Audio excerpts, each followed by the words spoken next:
Be Frank Network. Content on this production is for entertainment and informational purposes only. It is not medical advice, nor is it intended to substitute medical treatment or diagnosis.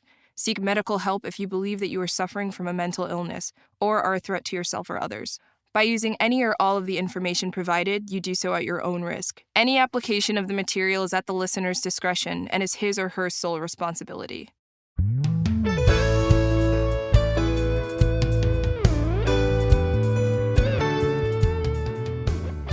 Hey everybody, Doc Brian here, and welcome to Doc Talks. We talk about people's lives, troubles, traumas, tribulations, and everyday life. And today with me, I have Eric Norman. Eric, it's good to see you. Good to have you here with us. Doc B, it's good to see you too. I'm very happy to be here. Well, Eric and I met through TikTok, which is where I've met a lot of people who have been on Doc Talks. And so maybe we need to branch out a little bit from TikTok. But Eric, I met, and one of the first videos that I saw of yours was talking about your life and some of the struggles you've been through, but telling others that it's fine, you're fine, we're fine. And there's a lot of comfort just in hearing those words from someone else. I definitely agree. Yeah. TikTok I've met a lot of people on there, just like I met you, like you said, and it's become a place of comfort for me, and it's very therapeutic. So I'm happy that some people who can relate and resonate with my story are changing their day around, at least. Absolutely. And I remember the first time I came in your live and you're completely fangirled out. You know, may have had a little bit of wine, half a bottle or so. And Christian, your friend, was in there, and he was like, "Who in the world is Doc Brian, and why are you going on and on and on about this?" And it was hilariously funny to me, but hurting at the same time that Christian didn't know who I was. You know, how does that happen? I know, we had to educate him, obviously. I definitely was fangirling out. And well, at the time, in my eyes, I was very lower account, so to speak, and I was just getting into lives. It was like one of my first lives, I think, to be honest with you, which, by the way, since then I go live almost like every single night when I'm not banned by TikTok. And fall asleep on the couch. And I fall asleep, and we have slumber parties on my TikTok live, which is fine, really. I mean, I'm home 95% of the time if I'm going to be sleeping and on live, and people want to join in, that's great. But I remember you coming in, and I was like, oh my God, Brian, like, I know this account. Like, I didn't know you, like we hadn't met yet, but I was like, this guy is why is he tuning in here? So I was totally fangirling out, and you have a pretty large, account and presence on TikTok. So I was like, what makes me special? Yeah. There's this girl on TikTok that she probably has, she has at least 1,000 followers because she can go live. She is in all of the TikTok therapist lives. I mean, it doesn't matter which one of us is live, she is there. So I started following her on Instagram, and she was live on Instagram yesterday, and I went in her live, and she literally could not talk because Doc Brian was in her live. So I asked her and started screen recording. I said, and everybody calls her Pickles. I'm not sure why people call her Pickles, but they call her Pickles. And so I was like, so Pickles, who is your favorite TikTok therapist? And she was like, oh my God, I don't know. I can't. And I was like, and so one of her followers said, well, Doc Brian is here. Do you see Dr. J or Lion Mental Health or a modern or not your average therapist? All of these people. And she was like, okay, so my favorite is Doc Brian. And I was like, thank you for saying that. I'm saving the screen recording and sending it to Dr. J and to Jesse and to Kristen, and they'll all know. And she was like, you did not do that. And I was like, absolutely did. So if you go on my TikTok, you can see that, and you can see her freaking out in the comments. So it's a lot of fun. And it's nice to be recognized, for the work that we're doing. And your account really has taken off too, within the last couple of months. It has, more specifically the last month and a half, through happenstance, really. It's just, I didn't plan anything. There wasn't a, business model or growth strategy or anything. Still, there isn't. I just post my life on there.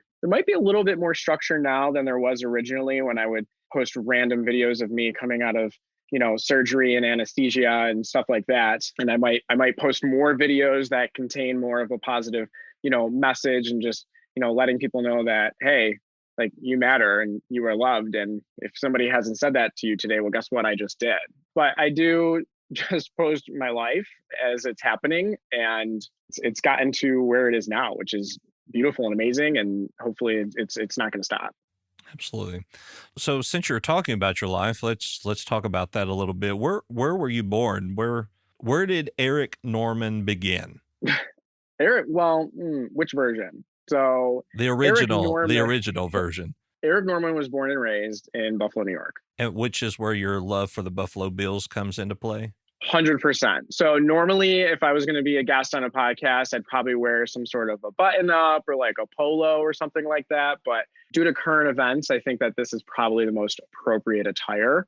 Go Bills. I don't follow sports. I've never been like a sports follower. I've been a fan of like, I love going to sporting events and all that. And I definitely know who Josh Allen is. He's all of our second husbands, but I hope that he sees that one day. But I never followed sports. I don't know names and stuff like that. I'm born and raised in Buffalo. So Buffalo Bills are number one. Sabres are number one. Back when we had a soccer team, the Blizzards, they were number one. Bills Mafia. It is true, and it's part of who you are if you're born and raised in Buffalo. So you were born in Buffalo. Did you have any siblings? Yeah, so I have an interesting family tree, if you will. My closest brother that I was raised with, he's 7 years older than me. We have different dads, so we're technically half brothers, but he's my brother. We were raised in the same house, with my mom, who's a single mom. My father wasn't really part of my life. I never met him, with the exception of when I was like first born. He actually wasn't even at the hospital. He had struggled with an alcohol and drug addiction for a number of years. My mother did as well. I was actually born on her second anniversary of sobriety, of being drug and alcohol free. So, and now she's 32 years drug and alcohol free. So she's an inspiration to me and many other people. So my dad, when I was a baby, he literally showed up one day soon after I was born and stayed for a couple days. And then literally, this is not the cliche, even though it sounds like it, he literally went to the store to get cigarettes and came back 3 days later with my mom's car. A fight.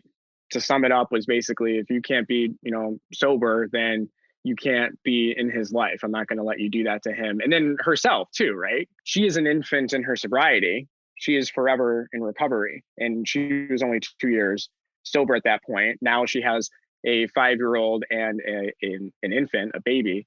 And it was a lot of stress, and she didn't want to backtrack. So she was like, you need to get out or you need to get sober, or both.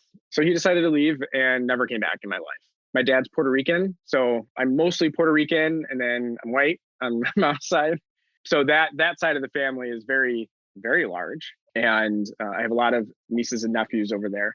I stay in touch every once in a while. Throughout the years, we've come together and we reconnect every couple of years. So it's good to know that it's not a completely like ostracized situation, which is good. So 2 half brothers and a half sister, 1 half brother that I mainly grew up with. So growing up in school, elementary school, middle school, what were you like? I was a very energetic and crazy child, in part due, when I look back and talk with my brother, who, like I said, is 7 years older than me. He had a different perspective and remembers more of when I was an infant through being a toddler and into elementary school than I do. And he attributes like lack of attention to my childhood as like me acting out. My mother, I love her to death, and we're very open about talking about the things that we've gone through in life and stuff like that. My mom, especially back then, being so liberated through her sobriety, a lot of attention was on her all the time. It was very, look at me, I'm sober now, kind of attention. And at least that's kind of like what my brother tells me. I just wasn't getting a lot of the attention that I would probably have needed as a toddler. So I acted out quite a lot. In elementary school, I had friends. I'd play with other kids, stuff like that. But largely was just that kid that had ADHD and was, not normal compared to other, kids my age kind of thing. And then, we were very religious growing up in a Christian non-denominational home. My mother, through her sobriety process, rooted herself in those principles And like that was basically like the lifesaver for her. That's like part of how she was able to, one, get sober and then maintain sobriety. So it became like 110% our lives. So there was a big divide for me. And I'm sure we'll get there, but like all the way up through high school where, there was, you have your secular school life, and then, we have our church life, and we can't allow our secular life to impede in our church life. And there was just always this huge divide that I remember growing up. My mother had remarried when I was 5 and then divorced when I was like 9 or so. Through that whole process, we had to like move. My brother during that divorce was 17, went into the Navy. It was my mom and I now for a large part of the formidable years of my life, where it was really just like almost like I was kind of an only child. And every 4 years, a new boyfriend that came into her life kind of thing. Because I still stayed in the same area, 5th grade, I went to another elementary school and met all these new people and didn't talk to anybody from my old school. Nobody there liked me. I got into middle school. The middle school was comprised of all of the elementary schools in the area. So now I'm back into this pool of everybody that I did know and everybody I now know, and I had issues and things there, and that stemmed all the way up into high school, but we'll get there. So elementary school, I was pretty crazy, and middle school and a little bit of high school, struggled with some, ADHD related symptoms and things like that, mostly unmedicated from my understanding. When I was younger, 10 and younger, I think she had tried Ritalin at first. And I don't remember any of this, but apparently it changed like my behavior and everything. And she was like, I'm not going to give him drugs to fix this. I don't like where he's at. We'll deal with the hyperactivity on our own. So up until high school, I was largely unmedicated and always was acting out and trying to seek attention. Gotcha. So pro tip here, and of course, I'm not a medical doctor and this is not medical advice, but if you have a child that you believe is suffering from ADD or ADHD, a cup of coffee in the morning without sugar can curb that ADHD quite a bit in a child. So pro tip there. Once again, not a medical doctor. This is not medical advice, but is anecdotal. I have seen it happen firsthand. Now, here's my notepad so I can write down that. No. Yeah. Caffeine, caffeine's a stimulant, and what you take for ADHD remarkably is a stimulant. And so in younger children, that push of caffeine really does help as a stimulant with ADHD. Now, you had mentioned in your submission, guest submission form that you sent in, that you were raised in a very strict, non-denominational type church that kind of clashed, if you will, during your self-identification process. And you stated, I think, if I'm not mistaken, that you came to the realization that you were gay when you were 6 years old. Can you kind of explain how you knew at 6 years old? Well, I didn't know at 6. Looking back, I would say I knew when I was 6. But at 6 years old, I didn't really know what I was feeling. At 6 years old, how do you know what the difference between being homosexual or being heterosexual and everything else in between? You just know that you like what you like. So, quick short story, my mother in 1996, when I was 6 years old, that's when Titanic came out, and she wanted to see it in theaters. So she had me go late into school and wrote me a note because she wanted me to go with her. She didn't want to go alone. And I remember we were watching, and we get to the end when Rose lets Jack go, and says, "I'll never let go." And I just started crying. I was like head over heels for Jack and couldn't believe that she would let go. And I'm 6 years old and I have no idea why I'm thinking what I'm thinking. I just know what I'm thinking, and then the feelings, right? Can't put it all together or understand it up until later on in life. When I look back, I'm like, that's one of my earliest memories of having an attraction towards men, although through childhood, not understanding that it was wrong until I got into my early adolescence. And then obviously now knowing that it is not wrong is totally different story. So there's a couple different flips of the switch, if you will, in my acceptance of who I am, also combating that against searching and longing for acceptance from other people, especially the people that are like in the inner circle, family, friends, and stuff like that. So the coming out process. With my childhood and having the church be such a formidable experience and an ingrained lifestyle, way of life, it was very difficult for me to understand and come to terms with me being gay. I couldn't even say the words. I couldn't even think about it, even though I was, and I did everything that any other human being does through adolescence and puberty and everything. But the huge issue for me was that it was a terrifying experience. Like I mentioned before, when I was 9-ish, my mom got a divorce from her husband at the time. Brother went off into the military. It was just me and my mom. For that period of time, my mom worked a lot. She had like 2 jobs and stuff. And our church was like 20, 30 minutes away, which is very common. Everything in Buffalo is 20 minutes away, right? But it was just a lot to be able to go there twice a week. So we stopped and we became on the holidays, we would go to church kind of thing for a couple of years until I was of the age to go into youth group. So this is a little backstory into my experience through my relationship with Christ and my church. Then I'll jump back to simultaneously, working through being gay or not being gay or identifying whether it's right or wrong and all that. About 12, I was able to go back. I could now go to youth group and I didn't have to go to just the children's church. And I finally had felt a sense of belonging. I belonged less to the church and more to a group of people that were similar ages. A lot of us had different backgrounds, public school, private school. I just felt finally like I was home. I was very, very involved with the church. I was on our church drama team. We went to missions trips to Costa Rica, outreach efforts, evangelizing within our own community.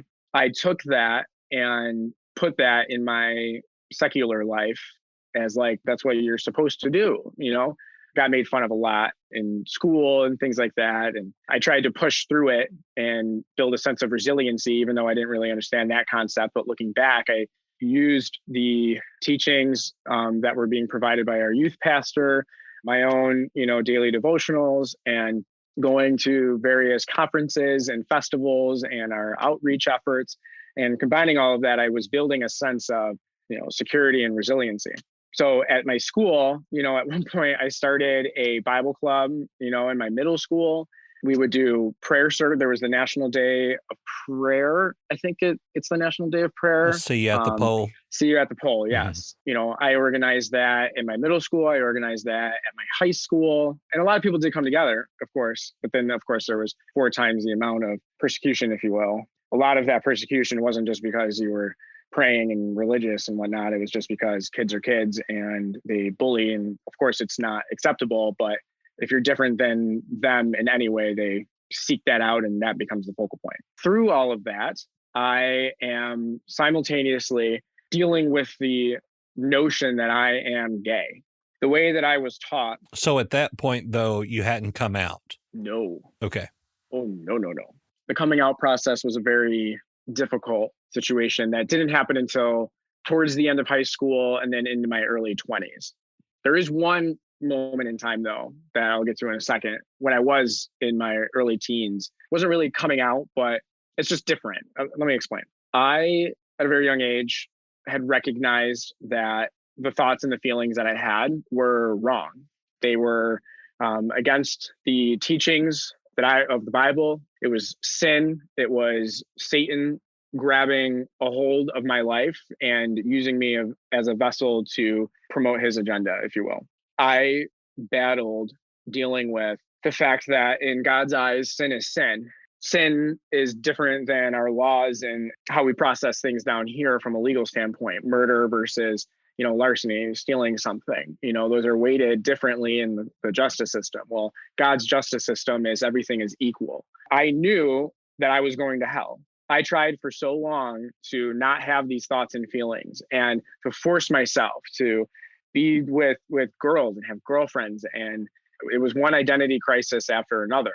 But at that young age, I was terrified because I knew that I was going to hell. I was in my mind, I was like rationalizing. I never would bash anybody at my old church. You know, they're very amazing and loving people. This was more of a, I'm a child at the end of the day, and I am being taught things that are like the law.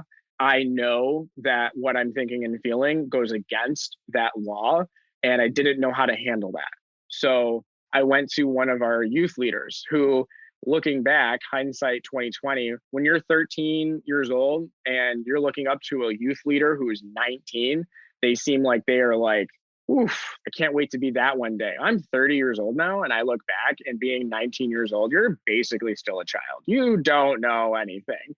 So a 13-year-old going to a 19-year-old would be pretty impactful and also terrifying. I actually went to that individual and said, listen, because I trusted them. I was like, I just need help. This is where my thoughts, my feelings are. I know that that's not okay. I don't want to go to hell. I don't know what to do. I was like, I don't want to live a life of agony. I don't want to have to be here anymore and go through this if like all of this is going to happen anyways. How can I have a prosperous and joyous and happy life if this is going to be this internal struggle for the rest of my life? Because I've tried. I can't not have these thoughts anymore. I've tried. So what do I do?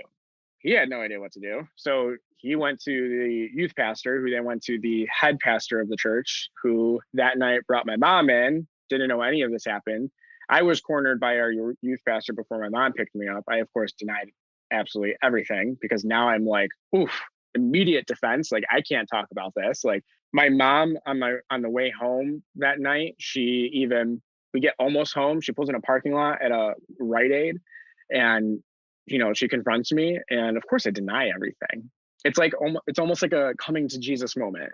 My mom then like accuses me of lying, and she's like, I don't know what to do with you anymore. I can't handle this. So she tries to drive me to the local medical center, emergency medical center, and have me like admitted into a psych ward because like she can't handle this. I remember being in the triage with a nurse or a doctor or somebody, and they're like, tell me why you're here. And of course I actually explained everything, and she was like, you're not crazy. Like, there is no reason for you to be here. And if we do this right now, then like this can set up a disastrous chain of events for you for the rest of your life. Like, as it comes to like military or public service, and it's on your record that you were at this young age, and then you'd have to explain why, and will people even believe you?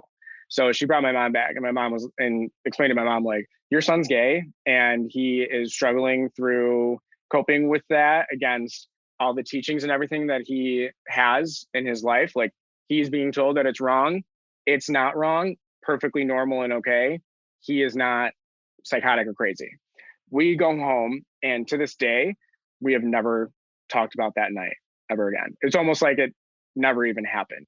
Fast forward, it was like a blip in time, and then right back to the, well, now I definitely can't tell anybody. Like, this is never coming up again. I cannot have this happen, especially if I, at the end of the day, had this huge fear of like, well, if I actually do open up about all this stuff, I'm going to a psych ward. I'm going to be like banished. They're going to try to like convert me. Like, a lot of it was very rationally irrational.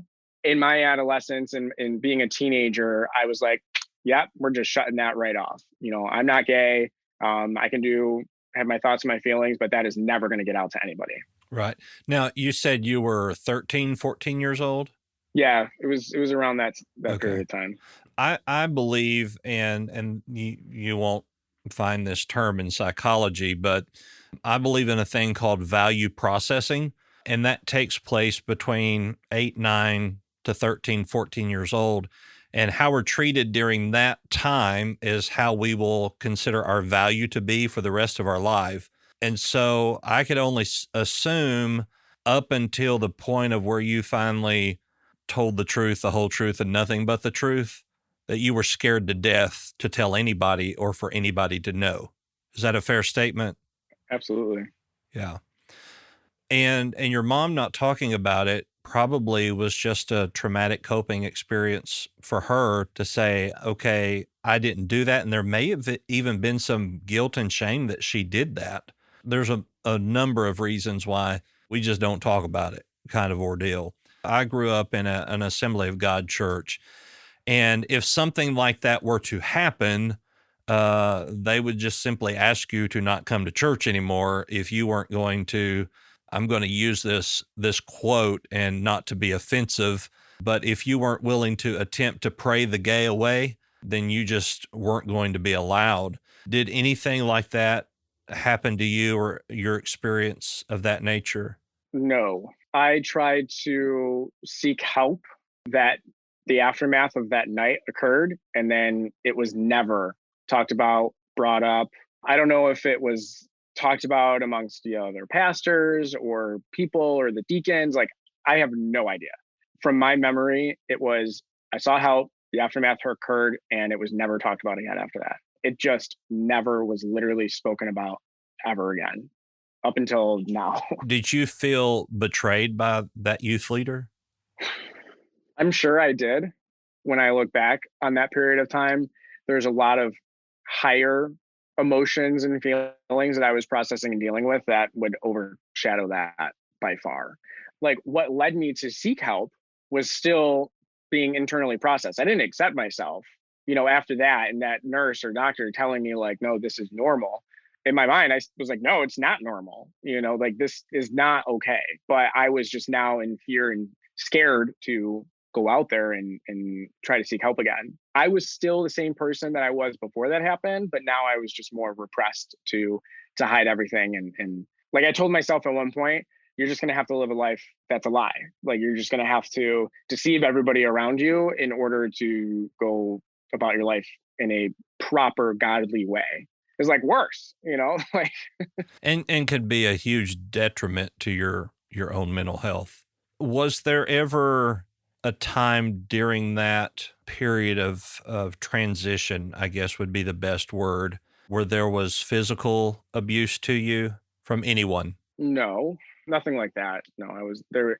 There was a lot of like emotional things that would happen, clashing between my mom and myself. And when your entire life is a lie, like you're living a lie and that, it bleeds into these other areas of your life that impact the people around you, your mental health, your spiritual wellness, your physical health. I was combating that day in and day out. I look back and sometimes I'm like, my mom gave me the hardest time with things, but she was also just she is not a bad mom, and she didn't do anything necessarily wrong. I mean, she has her own mental health issues and stuff, and that doesn't, I don't blame her for anything, but there would be so many times where we would clash on stuff, and a lot of it would be stemmed from me, being a liar, a deceiver, and ingraining that into everything else that I am. I would forget my lies. I would forget, how I deceived people today on one thing, but a week ago it was something else. Thinking back, like saying this out loud right now, I'm like, wow, I was an awful person. I really wasn't. I just didn't know how to be me and thought that I could never be me. And at the same time, didn't even know who me was.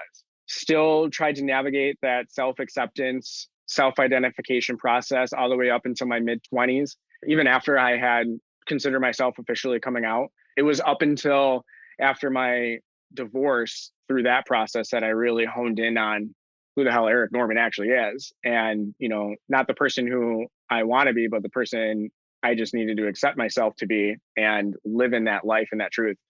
Back when I was younger, if you want my little coming out story, so to speak, which I'll mention one thing at the end of this, because I think it's something that a lot of us meaning human beings, don't understand about a person's coming out story. When I was younger, when I actually lost my virginity at the age of 17, it was with a guy. And it was very funny and embarrassing and just very weird. One of those like lasted 20 seconds kind of thing, but it sent me in a whirlwind of thoughts, emotions, and feelings because I was like, oh my God, this was the first time that I acted on these thoughts and feelings, if you will, with another human being, same sex. And it just, I seriously was very conflicted in my convictions. Unfortunately for me, that person was already out and was living a life, his own life, whatever. But he was very dramatic and with things. And he decided to, when we were in the car one day with a bunch of our friends, just tell everybody. And it was hurtful and very traumatic. And people were very shocked. And I was freaking out. Fast forward those couple of years, all those friends are still around with me now. And they did support me. And there was a lot of conversations of like, we're sorry that you ever thought that you could never tell us something like this. It wasn't a we don't care or we care situation. It was just we don't see what the big deal is, but we understand that you had a very tough time thinking that we would like not love you anymore, which of course is not the case. But I had one friend back then who was an amazing person and human being. His name was Brett. He and I never had anything between us. The only emotional aspect that we had were that like we cared about each other. There was no romantic or anything. He was just like one of my best friends and we hung out all the time. He is out and outspoken about it. And I wasn't at the time. So I remember specifically this one day, it was January 30th, 2009. I was making my mom's version of sloppy joes in my house, our house. And she came back probably to like get some more clothes or something to take over to the new boyfriend's house. And she sits down at the counter as I'm making it. And she's like, honey, I need to talk to you. She's like, so you and your friend, Brett, he's gay, right? And I was like, yeah. I was like, he's a pretty cool guy. He's like a year or two older than me. We were going to the University of Buffalo at the time. And she was like, well, you're hanging out with him like a lot. And I was like, okay, so what's the point? And she was like, honey, I just have to ask you, are you bisexual? I was like stirring my sloppy joes and I was like, no, I'm not, very confidently, because I'm not. I said that, right? I'm not denying that, obviously, because I'm not. Then she's like, well, okay, but are you homosexual? And she whispers it in our kitchen where there is no one, anybody. And it just like, in that moment, a million thoughts came through my mind. One was I'm largely defensive and of saying like, say no, like you've always have. I am combating that confliction because no, you're an adult now. Like you're living on your own. You don't have, it doesn't matter if she accepts you or if she doesn't accept you. You need to do this. No, don't do that. No, don't do that. Like I'm going back and forth. At the same time, I sit back and I'm like, it's massively offensive that you just asked me if I was bisexual and then whispered, are you homosexual? When it's just the two of us, 5 feet apart, and I'm 19 years old and we're 5 feet away from each other and you're just looking at me and you have to whisper it. It's like, it was just massively offensive to be like, clearly it's not going to be okay if I say that I am gay. Clearly you're ashamed. Clearly it's just evident that when I say yes, it's not going to be okay for you. I look at her and I said, yes, I am. Is that okay? She immediately bust out laughing, saying, I knew it. I knew it. I knew you were gay. I've known all these years. And then she started crying hysterically. And then the crying stopped and she got extremely angry and just left. Being that she experienced those three emotions, did at first you think, well, okay, she accepts this because she's known the entire time, and then immediately start crying and you're going, but I thought you were okay with it. And that plethora of emotion, how did that process with you? Through saying yes to her leaving, the whole time I was confused. I was happy confused. And then I was like sad confused because I'm like, my mom's crying. I just made my mom cry. I thought it was happy tears. And then I realized that it was sad tears, which was still okay because clearly there's an inner struggle within herself, which is fine. And then the anger, I did not necessarily expect that. For the next year after that, we barely spoke. I moved out of the house, completely felt ostracized, excommunicated from my own family. And I moved to into the city, downtown Buffalo. And the next like 2.5 years of my life were all on my own accord. I struggled a lot through poverty, through decision making, through relationships and finding people to love and understand me and all this stuff. I call it my like 2 crazy years, really 3, but I call it my 2 crazy wild years. I learned a lot of lessons that helped form who I am today. A lot of pain, a lot of trauma, it was definitely a difficult time, and I brought it all upon myself in a way, right? Through my own choices and my actions. But those weren't your choices. Who you are is not your choice. I'm talking about not choosing to be me. I'm talking about like the actions and my behavior and some things that I did were my choices. So were you thinking, okay, I can't tell anybody, but maybe this will go away and I'm going to use the word normal, even though we know normal is a very relative term, but maybe use the word, I will come out of this and I will be heterosexual like everybody else. Maybe I'm just confused about what's going on. When I had that experience with my mom, which one thing to note was every other day that I woke up, I had text messages from her that just were Bible verses after Bible verse after Bible verse. So it kept compounding all of this emotion, pushing me even further away, right? I left to go seek a group of people, individuals that would just accept me for who I am, and I don't have to ask for it. I don't have to come out. I don't have to tell them anything except for me, even though me still I didn't know and or accept. Although I was out, I really wasn't. I still was struggling for a number of years, even through my first very serious relationship that led to marriage and divorce. Even through that, still was combating my identity acceptance and the person that I am and being gay. Do you differentiate between those two?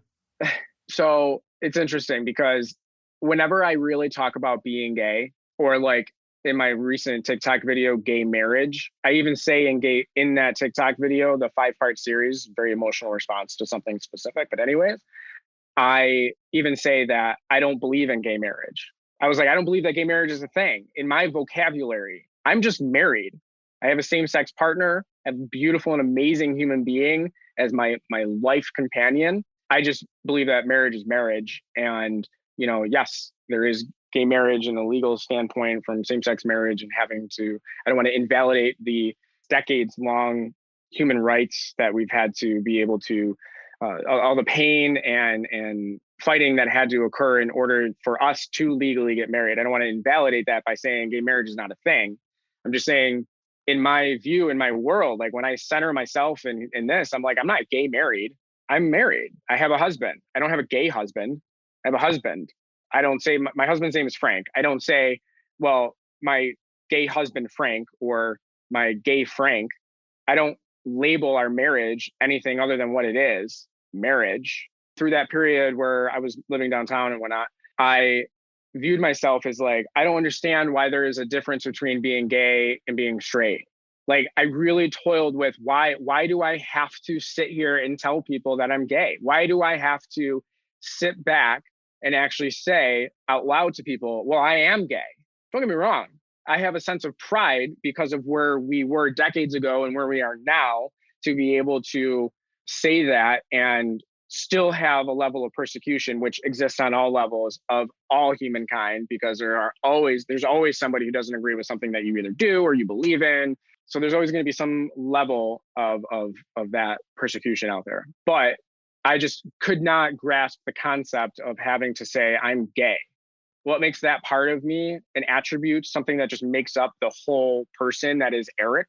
Why does that have to make me different from somebody who is, like, in my mind for a number of years, I always looked at that as like, well, if I like in saying that I am gay, it's like I'm an offshoot from everybody else, almost like a tiered thing. Like there wasn't this equality in it, which there wasn't in society, and hence pride and being on equal terms, human rights, all of that.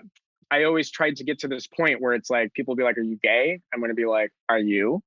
Does it matter if I tell you that I am? I have a same-sex partner, but I'm much more than just gay. It really bothers me when somebody introduces me to someone or they're talking about someone and they say, this is my gay friend.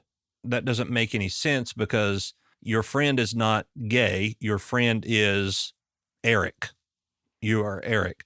And one aspect of you is that you are a homosexual, but we should not use that as a label or a title.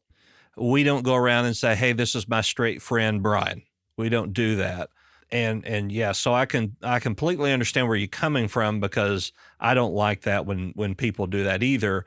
When I tell my story about being a police officer and my partner being killed, I always, just about always, have to say he was my patrol partner, because people automatically assume that with partner that there is that, and it should not be that way. I mean, there should not be that. I don't know that you would call that a stigma, but that automatic assumption with certain words. There is a TikTok therapist who refers to his wife as his partner. And for a long time, and I know him very well, and people would private message me and say, "Is he gay?" And I was like, "No, he's married, has 2 kids.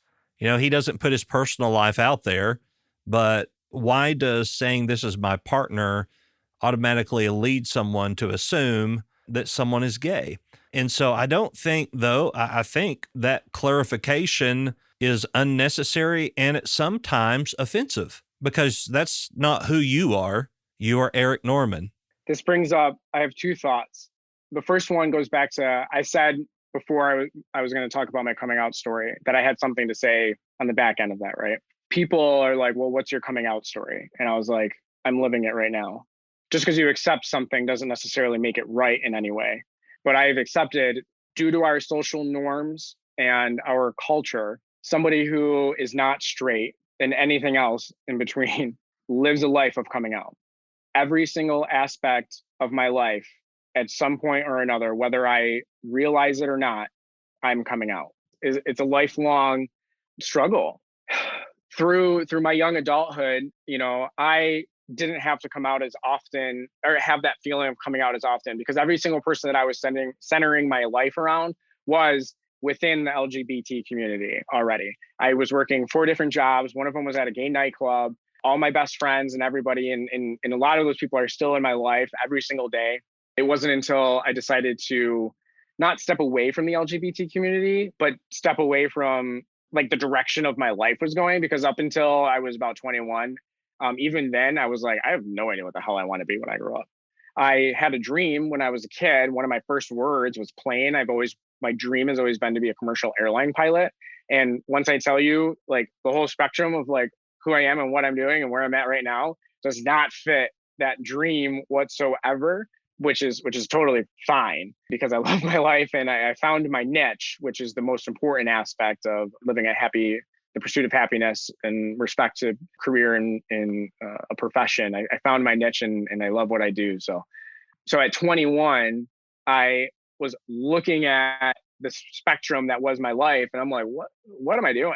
Where am I going to be 10 years from now? Where do I want to be at 20 years? What's going to happen when I retire? Because I can't just work this 9 to 5 job right now and think that when I get to being, at the age of retirement, that this is going to be able to sustain the rest of my life. Like, that's just not going to happen. And then what about kids? And then having to pay for those little things. And then, like, I wanted a more clear direction of where my life was going to go. At the time, it wasn't that I didn't see any other option, but I did have, once my brother went into the Navy, when I was 10, very impactful for me. He went a week and a half, 2 weeks before 9/11 happened.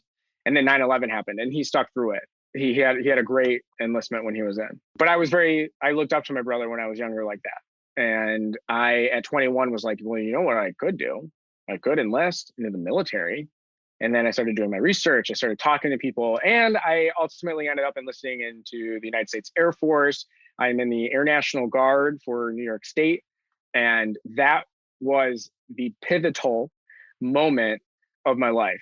And I didn't realize that for years to come after, but I enlisted and my job is a firefighter. So I not only became a firefighter and a first responder, but I also, became a service member in the United States military.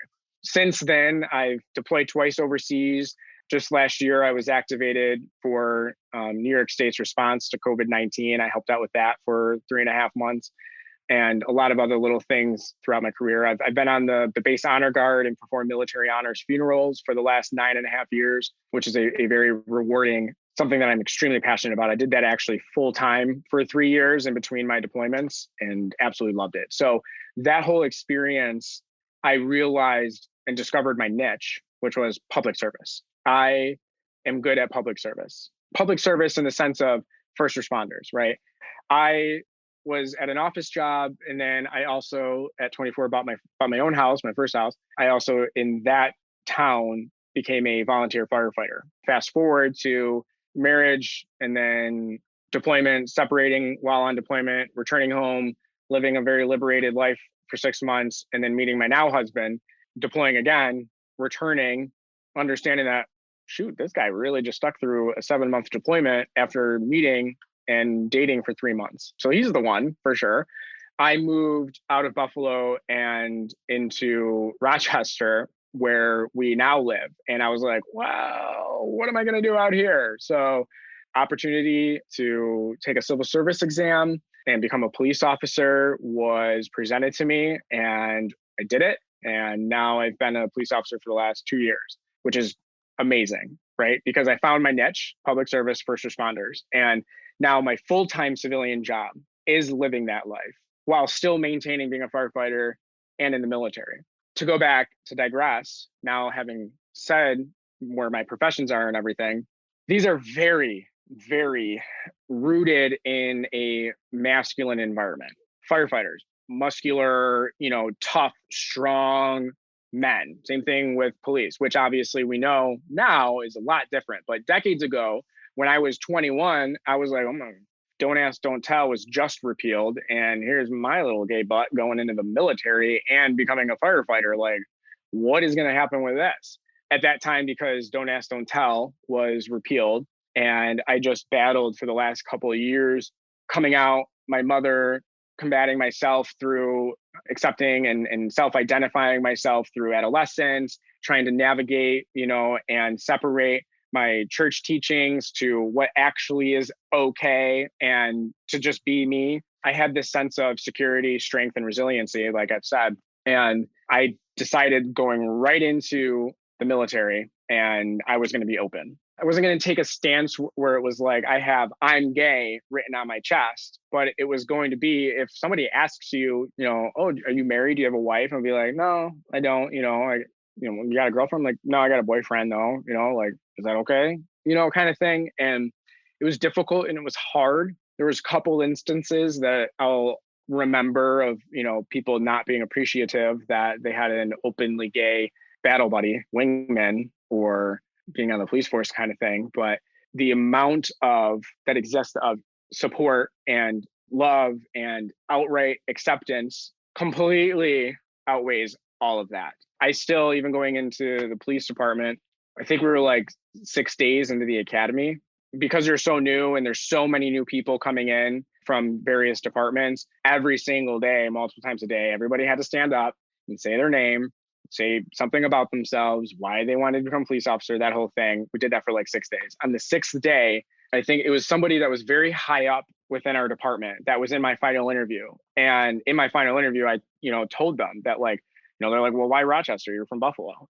And I was like, well, I'm settling down here with the love of my life. And we're going to, have a family someday here, or we want to have a family someday. And I want to have a stake in the community that they are going to be raised in. They knew that I was gay and that I was engaged at the time to a same-sex man. And one of those people were in there in that class that day, making us stand up. I just had this sense of like confidence. So I said everything that I said all the other times about why I want to be a cop and all this stuff. And then I said, and I'm recently engaged to my now fiance, Frank. And everybody's heads turned. They had no idea that I was gay up until then. But that's the kind of notion, that's the kind of wave of or impact that I want to be able to have in regards to that. I no longer want to go out there and have to be like, I'm gay. People be like, oh, do you have a wife? I'll be like, oh, well, my husband, Frank, and I, blah, blah, blah, and it's actually very like prideful. And like, so you don't say, well, sometimes he acts like a wife. No, but I get asked that all the time. Well, who's the wife in the relationship? Which is very offensive as well. Right. I don't let it get to me, but when topics like that come up or I'm pressed with things like that, I don't shut it down. I don't encourage it, but I do talk about it. I take more of an approach of like, maybe you're just not understanding that what you said is not okay, because we are in a multi-decade transition of culture change. And we're starting to get to a point where I can say my husband, and heads don't turn, heads don't roll, got into more of a place where it's common and accepted and okay. So before we move into Doc Talks DX on Patreon, I did want to ask you, and hopefully you'll want to talk about this, and if not, then that's okay too. There was one night where you on your live, you were very emotional, and you were talking about a former boyfriend who took his life, and how that affected you. Can we talk about that for a few moments? Absolutely. Okay. Mm-hmm. So you were working at a restaurant. No, I was working at the gay bar, okay. the club. All right. Well, I'll let you tell the stories. It's yours to tell. I had 4 jobs at one point for like a 2-month overlap. And then like I dropped the one, but still had the 3. I was working at Express in the mall. I was working full time at a restaurant, a local fast food joint called Jim Steakout. And then I was working Thursdays through Saturday nights at the bar. His name is Matt. And we were a very recent relationship. It's not like we were dating for months on end. Honestly, it was like we were dating and hanging out every single day and talking and like growing towards that. It had been weeks that we had been knowing each other. But on this particular day, it was a holiday where there's always like the white party or something like that for like the nightclubs and that. And obviously a very long night, a lot to set up. I had to go in early, take a nap beforehand. I was talking with him. He was at his house where he wasn't out. His parents were very involved with their church, so kind of a similar story that I had, which is probably why we connected so well right off the bat. So we had talked. He was taking a shower. He was going to come over. I was going to take a nap real fast, get ready, and then we both were going to go. He was just going to hang out with me while I like set up the bar. And then I woke up and he wasn't at my apartment. He wasn't answering his phone. He wasn't answering text messages. I didn't necessarily think that anything was wrong at the time, and I had to get ready. So I got ready. I went to the bar. I kept trying to like text him and call him, and I'm like, "What the hell are you? Like, what is going on?" It was like around 2 a.m. or something, and my best friend had, who basically introduced us originally, had ran up to me and was like, "Have you heard from Matt?" And I'm like, "No, I haven't. I've been trying to get a hold of him. He was supposed to come here with me, blah, blah, blah." They're like, "Well, nobody can find him. Nobody knows what's going on. Nobody can get a hold of him. And everybody's asking if you know where he is." And I'm like, "I have no idea." Come to find out through the notification process from the police department, from University Police, to the family, to the friends, got back to me. He had left his house to come to meet me at my apartment and wake me up. And instead, on the way, he went to the university and climbed out a window on top of one of the halls on the top floor of one of the buildings and jumped out and killed himself. He sent a text to everybody that wasn't, "I'm going to kill myself," but it was, it was a message of like, none of this is your fault kind of thing. He didn't send it to me. Some of his friends, we had talked about that and discussed it and said, I don't know, I kind of came to terms with understanding that I didn't get one of those texts because he didn't want to make me feel hurt. And he had talked a lot with his friends that he thought that he was never going to be able to find love in his life. He was never going to be able to come out. He wasn't never going to be able to tell his parents. He was never going to be able to bring the love of his life home kind of thing. He's never going to find that person. It doesn't exist. So his friends told me that I probably didn't get a message like that because he didn't want to hurt me, because he finally found that feeling that he can have with somebody else. I have been affected and have been around individuals who have either committed suicide or through drugs and alcohol have overdosed and lost their life. Like a lot of that has actually been in my life. And then of course, you were a police officer, so you understand, being a police officer, firefighter, there are an unknown number of types of calls that you go to. You never know what call you're going to go to next. Sometimes you do, sometimes you don't. I've come to understand, especially in the military and in the police force, we have such high suicide rates. And one aspect of the reason why it's so high is because we don't talk about it as much as we need to do. You can't give somebody the idea of committing suicide as an answer. Like you can't put the idea into somebody's head by saying the word suicide out loud. And there is a huge stigma around just literally saying suicide or Are you thinking about killing yourself? Like, people find it so difficult to get there. And I understand, it's okay. But what we need to do is get to a place where actually it is okay to ask somebody, especially if they're going through a lot of things. A lot of people do not want to tell you that they are going to commit suicide, or they are thinking about it, or they have suicidal ideations in any way. People aren't going to tell you that they self-harm. And if they do, that is their call for help. And you need to discuss that with them. You need to point blank ask them, is everything okay? Are you okay? Are you thinking about hurting yourself or killing yourself? And if they're like pausing or hesitating, or say, well, the thoughts come up before, you need to ask them if they have a plan. Then you need to get them help immediately. There is therapy through peer-to-peer talking that is extremely impactful. A lot of people just really want somebody to ask them how their frickin' day went. You know what I mean?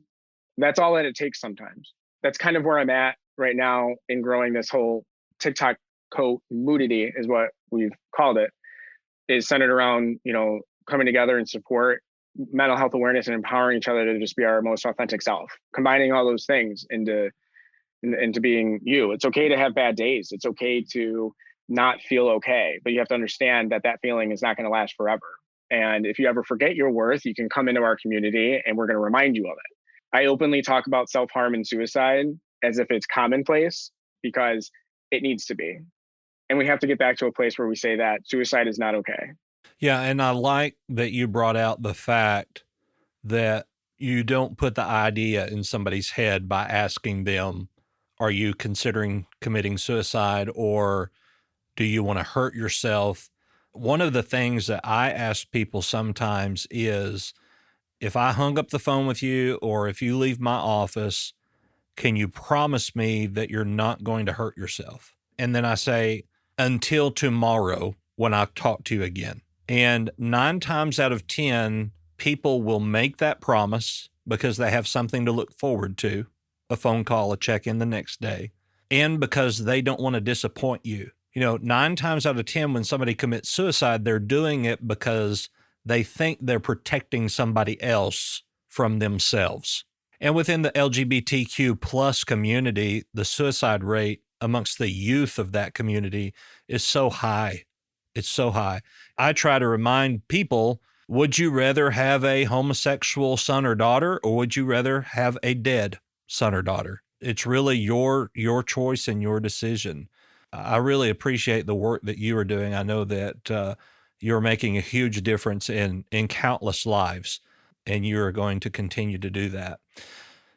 We thank you for listening to Doc Talks today. I'm Doc Brian. As we go into the diagnosis part of this, you can find that episode on Patreon, where we talk about the diagnosis and what we really think may be going on with our guests, and discuss that diagnosis, potential treatment, and their coping skills, and bring all of this together to talk about how they deal with their mental illness. Eric, I appreciate you sharing your story with us today, and being our guest and joining us on the second part of this podcast to discuss your diagnosis. Tell me where we can find you, what your Instagram, your Facebook, your website, all of that stuff. Absolutely. So everything is at Eric Norman Lives. And then you can also go to ericnormanlives.com and find there. It's kind of like the launch page hub to all the social things, a little bit about me, stuff like that. And then, of course, my TikTok is at officer_Norman. Great. Of course, you can find me at the.brian.com, on TikTok, doc_Brian, Instagram, the_doc_Brian. Anything Doc Brian, you can probably find me there. Feel free to follow us. There's a link at the bottom of my website for all of the social media platforms, and we look forward to having you next time. Please make sure to check out the second part of this episode, Doc Talks DX, on Patreon. And Doc Talks is a part of the Be Frank Network, and you can find that at BeFrankNetwork.com. Check out all of our podcasts there. Again, thank you for listening. Have a great day. Eric, thank you for being here with us.